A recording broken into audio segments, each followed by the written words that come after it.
Kwinestyon ni Senator Bongbong Marcos ang pangunguna ni Congresswoman Leni Robredo sa survey ng SWS o ng Social Weather Stations. Ang ipinagtataka raw ni Marcos na iiba ang resulta ng survey ng SWS sa ibang mga survey kung saan siya ang number 1. Kaya posible raw na may planong pandaraya sa eleksyon.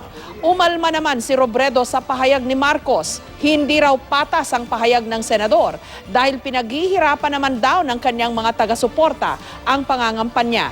Tumanggi munang magkomento ang SWS dahil hindi pa raw nila nababasa ang pahayag ni Marcos. Kasi ganyan ang simula sa pandarayan, di ba? Ididikit muna nila, sasabihin, ididikit muna nila yung nahuhuli.